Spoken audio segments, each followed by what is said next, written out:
With Trump's conviction, Republicans immediately went into overdrive searching for ways to excuse his guilty verdicts. And yet, because they pray at the altar of their God King, it would be only fitting that their initial reaction to all of this would be to liken Trump to Jesus himself. The Democrats and the fake news media want to constantly talk about, oh, President Trump is a convicted felon. Well, you want to know something? The man that I worship is also a convicted felon. And he was murdered on a Roman cross. We've seen political corruption. We have seen this throughout history. This is nothing new. First of all, there was no such thing as convicted felons when Jesus was alive, but surely Marjorie Taylor Greene, in her infinite appreciation for the Bible, knows that. Second of all, I'm pretty sure that Trump being convicted on 34 counts for falsifying business records related to a hush money payout for an alleged affair he had with a porn star while his wife was at home with their infant son isn't quite the home run equivalency to Jesus that Greene thinks it is. I can't exactly find the quote where Jesus advocates for cheating with porn stars, but if Greene has it, now might be a good time to share it with the rest of us. In fact, this has been a recurring theme. In Las Vegas, the chair of the Nevada Republican Party admitted that people were there to, quote, worship Donald Trump. What more can be said than thank God we're here in Sunset Park to worship and bring back the greatest president we've ever known in our generation. And the rhetoric works. Here's a rallygoer who then echoed that sentiment during an interview with Vaughn Hilliard. I mean, you think about Jesus Christ himself. Everybody went against him because he was preaching love and doing what was right for the people. And Trump's doing what's right for this nation. And because he's doing that, everybody is against him. But sure, not a cult. Got it. In fact, Trump himself seems to revel in the imagery. Here's his speech from just this week to the Southern Baptist Convention.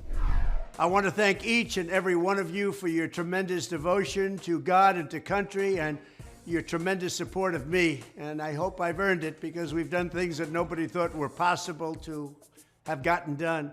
These are difficult times for our nation, and your work is so important. We can't afford to have anyone sit on the sidelines. Now is the time for us to all pull together and to stand up for our values and for our freedoms. And you just can't vote Democrat. They're against religion. They're against your religion in particular. You cannot vote for Democrats, and you have to get out and vote.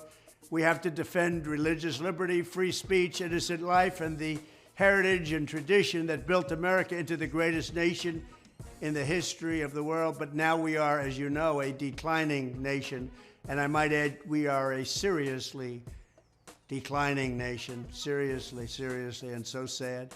I know that each of you is protecting those values every day, and I hope we'll be defending them side by side for your next 4 years. These are going to be your years because you're going to make a comeback like just about no other group. I know what's happening. I know where you're coming from and where you're going. And I'll be with you side by side. So again, thank you once again for everything you do. And you have to get out and vote. Our religious leaders have to get their incredible people that love them so much and respect them so much, have to get them out to vote. God bless you, and God bless America. Notice the phrase, tremendous devotion to God and country. What he's thanking them for is devotion to him, but by using words like God, his hope is to make them synonymous. In other words, in the aftermath of Trump being a convicted felon for, again, falsifying business records to hide his payout for an alleged affair with a porn star, Trump's move here is to signal to a religious convention that he's just like Jesus. I don't know what's worse, Trump saying it or these folks believing it. Perhaps we could all turn to Matthew 7:15, which says, "Beware of false prophets, which come to you in sheep's clothing, but inwardly are ravenous wolves." But religious exploitation aside, Donald Trump himself hasn't seemed especially capable of dealing with this news. There was no great reset in his campaign, no effort to convince undecided voters that he's up to the task of governing, no olive branch to those base voters who already seem especially dissatisfied with his campaign. Instead, we got whatever this is. Those J6 warriors, they were warriors, but they were really more than anything else. They're victims of what happened. All they were doing is protesting a rigged election. That's what they were doing. And then the police say, go in, go in, go in, go in. How about Scaffold Joe, the guy on the scaffold? Or how about the big FBI guy or whatever, wherever he comes from? Go on in, everybody, go on in. What a setup that was. What a horrible, horrible thing. And, you know, that blows two ways. That blows two ways. Could have been the heat, I suppose. Temperatures were over 100 degrees at his outdoor campaign rally in Las Vegas yesterday. So hot, 6 people had to go to the hospital. Another 24 people had to get medical treatment on site. Could have been the heat, I suppose. Could also maybe have been that he was nervous about the fact that he was less than 24 hours away from his first meeting with his New York State probation officer. So maybe that was all distracting him. I don't know. He maybe had a lot on, I don't know. Whatever the reason, he decided to venture into new territory in his campaign speech yesterday. We're less than 5 months out from the election. This is an important swing state.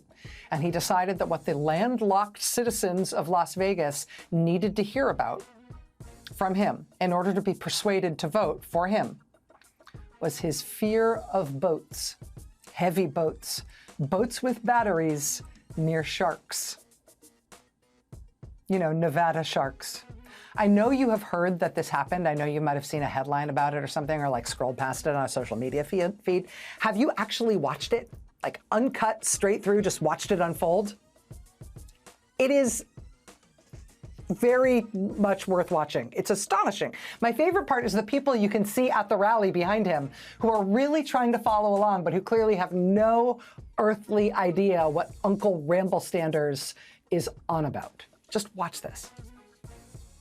What would happen if the boat sank from its weight and you're in the boat and you have this tremendously powerful battery and the battery's now underwater and there's a shark that's approximately 10 yards over there? By the way, a lot of shark attacks lately. Do you notice that? A lot of shark.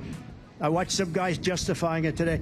Well, they weren't really that angry. They bit off the young lady's leg because of the fact that they were not hungry, but they misunderstood who she was. These people are crazy. He said there's no problem with sharks. They just didn't really understand a young woman swimming now really got decimated, and other people too, a lot of shark attacks. So I said, so there's a shark 10 yards away from the boat, 10 yards, or here.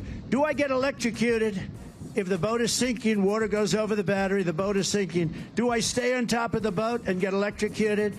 Or do I jump over by the shark and not get electrocuted? Because I will tell you, he didn't know the answer. He said, you know, nobody's ever asked me that question. I said, I think it's a good question. I think there's a lot of electric current coming through that water. But you know what I'd do if there was a shark or you get electrocuted? I'll take electrocution every single time. I'm not getting near the shark. So we're going to end that. We're going to end it for boats. We're going to end that. We're going to end it for votes. We're going to end it for boats. Vote accordingly. See, if you were worried at any point that Donald Trump might not be all there, this should put all those fears to rest, because clearly this is a guy who's got his finger on the pulse by discussing shark attacks and electrocution. I know this is a futile exercise, but if Joe Biden stood on stage and rambled on about shark attacks, Sean Hannity would personally check him into some kind of a clinic.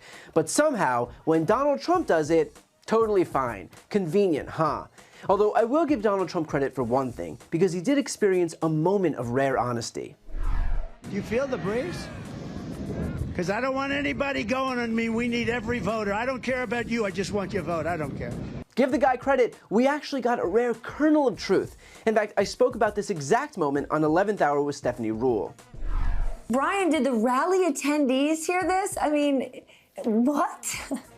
Did they hear that? No, they have selective hearing. Donald Trump can say anything on God's green earth, and they'll just jeer and cheer on cue. But I think it's important that Americans more broadly hear it, because that's kind of him giving the game away.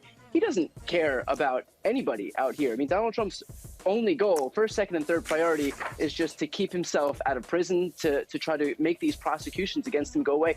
Think about it. He's brought forward no plans to lower costs, nothing to lower healthcare costs, nothing to increase the amount of jobs. He has no plans for housing, no plans for inflation. His whole campaign is predicated on keeping himself out of prison, out of the courtrooms, making these cases go away, and a revenge tour against the people who deigned to actually hold him accountable for his crimes. And so this is a rare instance, well, I guess less rare these days, because he does have a proclivity to say the quiet part out loud, but he's just coming out and saying it almost. I mean, if you want an example of someone who treats their supporters with nothing but contempt, It's someone like Donald Trump standing there on that stage and just basically telling them what he thinks about them. And to that point, he does want a revenge tour. In fact, he promised as much during his most recent interviews.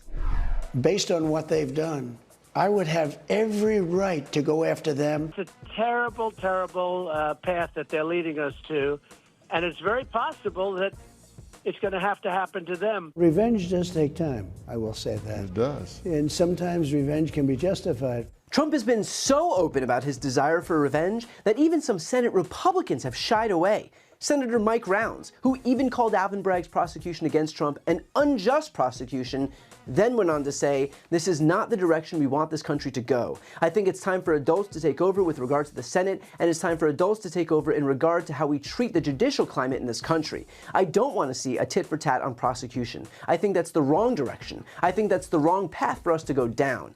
And let's be clear, if Republicans are getting worried, we should be too. The fact is that Trump is running for two reasons, and neither of them are to help Americans. He's running to avoid prosecution and to punish those who sought to hold him accountable for his criminality. Period. This was a rigged trial by a conflicted judge who was corrupt. It's a rigged trial, a disgrace. The real verdict is going to be November 5th by the people. As far as the trial itself, it was very unfair. We weren't allowed to use our election expert under any circumstances. You saw what happened to some of the witnesses that were on our side. They were literally crucified by this man who looks like an angel, but he's really a devil. So the American people have a choice. They could re-elect Joe Biden, who certainly may not be perfect, but he will continue to work for Americans, continue to add to the 15 million jobs he's already added, continue to keep unemployment at a record low, continue to keep the stock market at a record high, continue to keep wages rising, continue to keep lowering healthcare costs, and continue to keep protecting the climate. Or they could elect Donald Trump, who will wield the government as a cudgel against his enemies by his own admission. Take all the time you need with that one. Before you go, to see more content from MSNBC, make sure to subscribe to this channel by clicking the link right here on this screen. And you can also follow the link to see some exclusive content only on TikTok.